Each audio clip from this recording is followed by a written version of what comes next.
Dauntless, the Monster Hunter clone wannabe. This is probably my least favorite of the 12 Days of Hey Jay games I've played.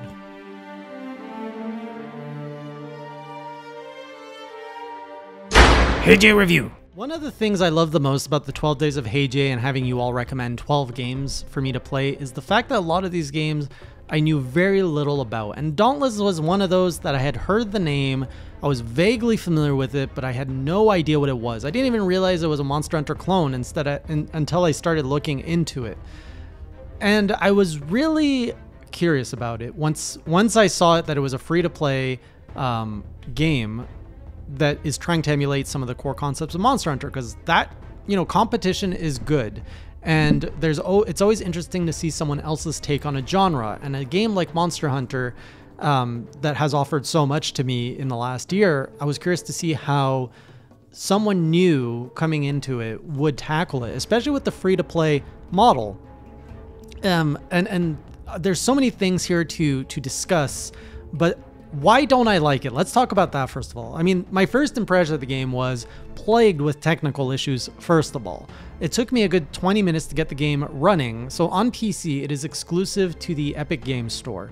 And I downloaded the game, and for some reason, it wasn't able to recognize some easy cheat thing. Like when you would try to load the game, it would say, cannot find the easy cheat game file exe, despite me having just installed everything. Turns out the way to fix it was I had to reset my computer and everything worked fine. So that was, first impression, not great. The second thing is once I was actually in game playing, the frames per second, the FPS was not smooth. And I don't know if I got spoiled from playing Monster Hunter at 60 frames per second, but this one was just all over the place. It was choppy. And I don't know why, because I heard it runs on the same engine as Fortnite. And I play Fortnite on my PC with rarely, but when I do play it, it's really smooth. This one was not smooth. So that's another issue. Then the third is the character creation screen.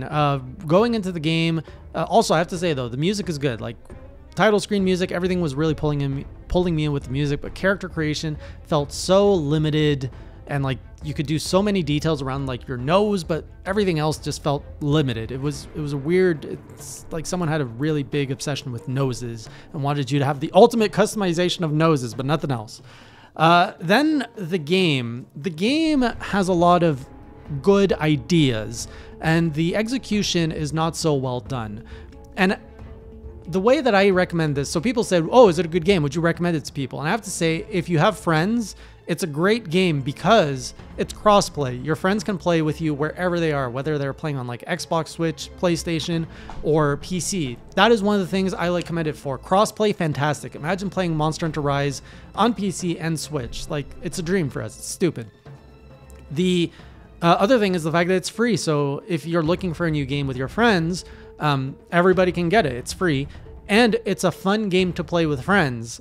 The single player is where it clearly is not a priority for the developers because there's no story, there's no reason to play the game outside of grinding. It literally drops you into a city and they're like, oh yes, we are a city of hunters or whatever they call themselves. And you go out on these expeditions and you just kill until you're tired of it. And then you go back to base and you redeem it for whatever you want. Some new armor, some new cosmetics, then back to the field, grind, and back. And now you could say that is the core mechanic of Monster Hunter, and you are absolutely correct. But it is so unhidden in Dauntless, it's so obvious that that's all there is to do. It just makes you go, why would I do this when I could do something else? Like there was a certain progression in Monster Hunter where, especially in World, that there's a story and you're always like, what is the next monster? What is the next challenge? In Dauntless, it's more like, what do I unlock if I keep grinding this out? That was my main motivator. Like, oh, I'm about to level this up. What happens when that unlocks? What happens when this unlocks? That's mostly the reason to keep playing for me. And that's a good thing because I actually loved how there was kind of a skill tree. It wasn't really a skill tree. It was more of a tree of things you can unlock. I like seeing that, and I would love to see something in Monster Hunter that is similar, and you kind of have that in the weapon tree. I don't have the solution of how they could implement it, but I would say if you can have anything where I can see a big screen and a bunch of lock stuff and I have to go out and unlock things, I do enjoy doing that. So that is one point that Dauntless has. The other thing that Dauntless does, which is really interesting, that I would love Monster Hunter to adapt, is its weapons. They offer a lot of different weapons to try out, and they're very different, unique takes that don't exist in the Monster Hunter universe. So if the Capcom team is looking for new weapon ideas, I think they should look to Dauntless, because there's some good ideas there. After playing with all of them, like trying them all out, I really settled on chain blades. I just really like the speed of it, and the fact that you could like hook from afar to pull yourself in. It was just a very nice smooth combo, and that's what I went with. It's kind of like the dual blades, except it's not. I don't know. The dual blades in Monster Hunter don't appeal to me, but here the chain blade did. I didn't want to just use the basic weapon. I want something with a little bit more flair. So I went with that.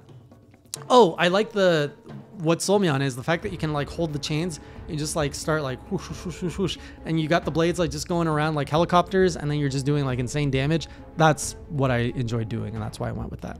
So weapon concepts, lots of stuff that Capcom could be inspired from there to make new weapons or like weapon skills or whatever it is. Outside of that, what else did Dauntless do? Oh, this is something I actually talked about with the Discord community a while back. Was I talked about a battle pass in Monster Hunter. I was like, oh, it'd be so cool to have like a battle pass where you can have cosmetics and all that. Nope. I'm convinced that's not the way to go. I had seen other companies do it in games I like I think Fortnite was doing it well. Hearthstone recently added a battle pass, and I was really enjoying how they did it. So that's what inspired me to go like, what would a battle pass in Monster Hunter look like? Imagine all these cosmetics and these themes. Like, it would be just constantly rotating and offering new things to try. Well, that's what you get in Dauntless. You get the battle pass. That's how they monetize. And I looked at it. I was like, no, this would not appeal to me. I don't like this. Now, I think there is a conversation to be had about what a successful battle pass could look like in a Monster Hunter game. This is not the video to do that. For the most part, Dauntless just like soured the experience for me. And then there was the actual hunts. The hunts were super easy. They're a lot faster. I did get killed later on, so, you know, the difficulty does increase. I'm not here to say like, oh, this game's so easy. I think it's easier than Monster Hunter for sure. I do like the fact that it's a little bit more obvious what parts you are breaking just by the color of the number. That's another little thing that Monster Hunter could adapt. But coming from all the games I've played, Dauntless is just such a massive step down. I am super happy I played it and got to experience it, but it's just not a game I would ever play on my own.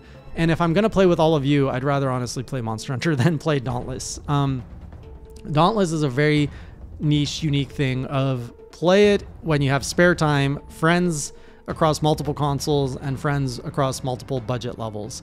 That's like the 3 criterias you need to play Dauntless in my experience. And I just don't fit that bill of category. So yeah, we're not going to be doing Dauntless again anytime soon. Again, thanks for recommending it, but this one there has to be a bottom, and this is the bottom of the list for the 12 Days of HeyJ.